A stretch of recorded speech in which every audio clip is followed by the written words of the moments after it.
Could I ask the gentleman to identify, Dr. and Mr. Miller, there were a couple of questions that were related to identification of the breeds. Maybe you could address those or anything else you think that we need to cover before we finish off with the comments from the board members. I'd be pleased to, Mr. Benoit. First, for the sake of complete transparency, I know Dr. Aziri.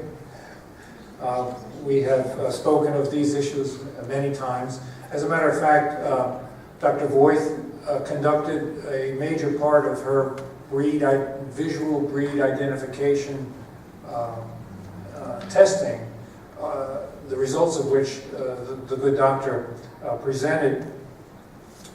Those tests occurred at our shelter, so it was our staff that took part in those breed identifications.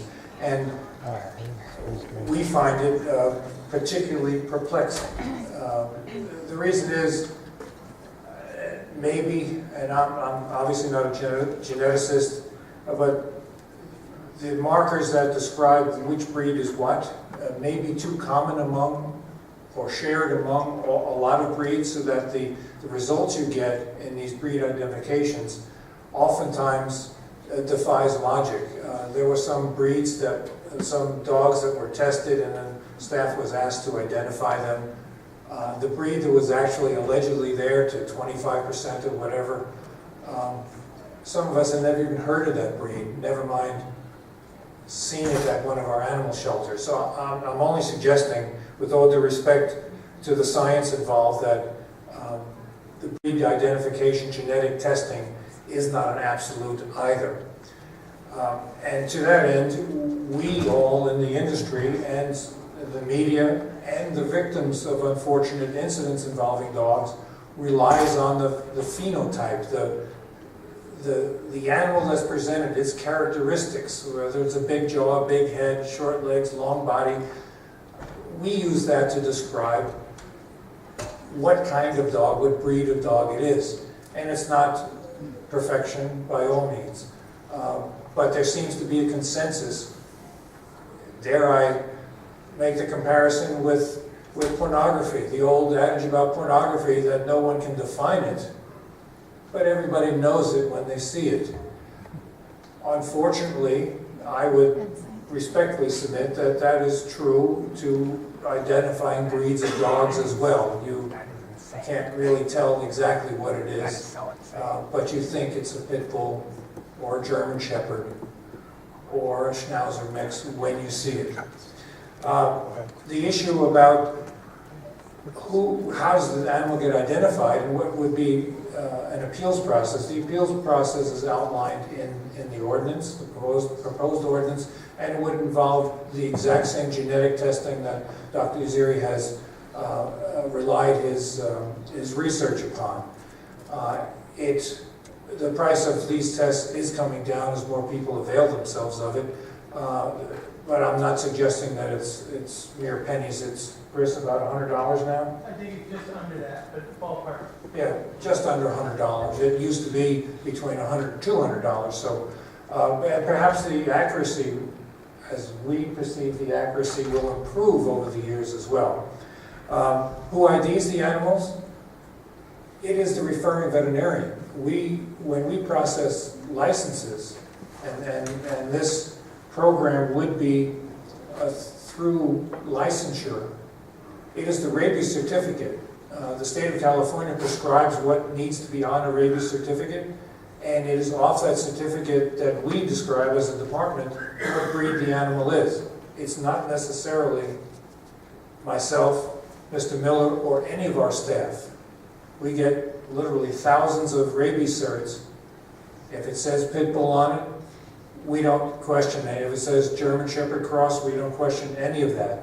Now, if an officer, whether it's a licensed inspector or an animal control officer, would roll out to a residence and ask about, just like the cops do, about the license and insurance status of a vehicle, ask to see some identification of the animal and the rabies cert, if the dog appears to be a pit bull or a poodle and looks like a Rottweiler, we're going to question the validity of the rabies certificate or the identification of the animal that's in front of us. That's why your microchip ordinance is so important, that identifies with absolute certainty which dog we're talking about, even though I may think it's a pit and you may think it's an American Staffordshire Terrier.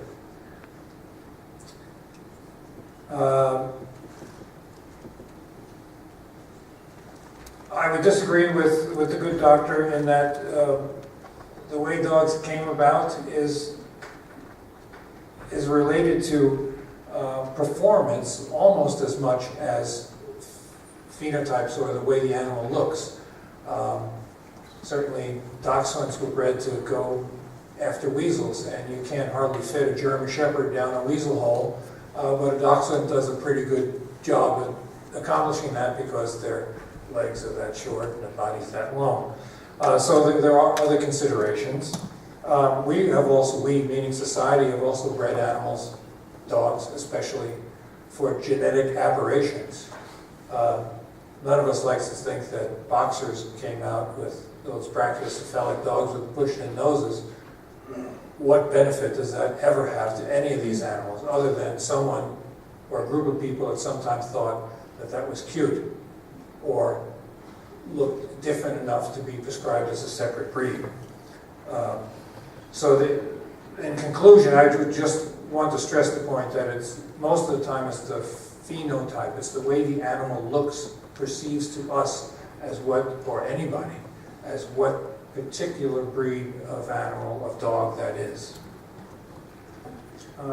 Chairman, I'd like to add a few comments too. The department, as well as this Board of Supervisors, I believe, feel strongly that we are Riverside County. We are not the City of LA. We are not the County of Los Angeles. And we craft our ordinance packages based on how we think our elected officials and our constituents want the ordinances to look like. When we brought forward our secondary spay-neuter ordinance, LA County and City of LA already had mandatory across-the-board ordinances in place. We chose a different path. We didn't feel that our constituents supported an across-the-board requirement to sterilize all dogs and cats in this county. And I think there's a big difference when I've heard some comparisons today about pit bulls versus chihuahuas. Correct, 17% of our population of impounds is chihuahuas. The big key difference between pit bulls and chihuahuas is the outcome statistics. We can find homes for chihuahuas. Chihuahuas are going to the Pacific Northwest, they're going to Canada. We can get a tremendous volume of chihuahuas out through rescue and adoption services. Pit bulls are the exact opposite, and I think that is the key difference when we were looking at those two particular breeds.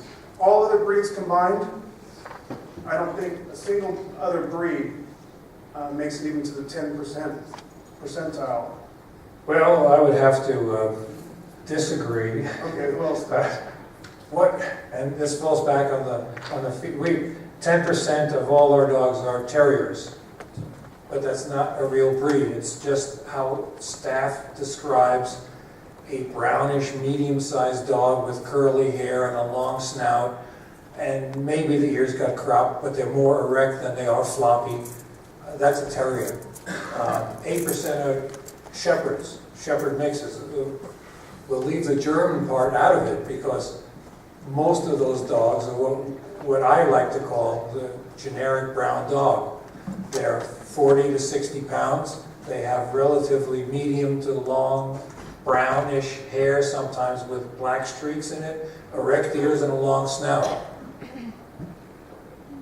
Did they come from German Shepherds? Maybe 15 generations ago, but that's what we term as a German Shepherd or a Shepherd mix. But literally, the Chihuahuas and the Pit Bulls are the largest group of easily definable dogs. yeah, and what's interesting about identification is most of these dogs are self-identified by the owners as pit bulls or pit bull mixes and by the veterinarians. So it's in a lot of cases, and even the tax you read in the newspaper, in most cases where there's an owned animal, they are being identified by the owners as a pit bull or American bulldog or whatever. And I also want to just point out the definition within this ordinance covers any Staffordshire Bull Terrier, American Pit Bull Terrier, or American Staffordshire Terrier breed of dog, or any mixed breed of dog which contains as an element of its breeding any of these breeds so as to be identifiable as partially of one or more of these breeds.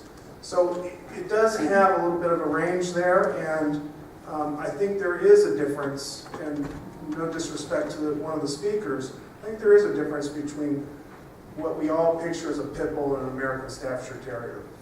They're Okay. much smaller in stature. We have one late, and maybe it was our fault, speaker request. I'm going to allow it to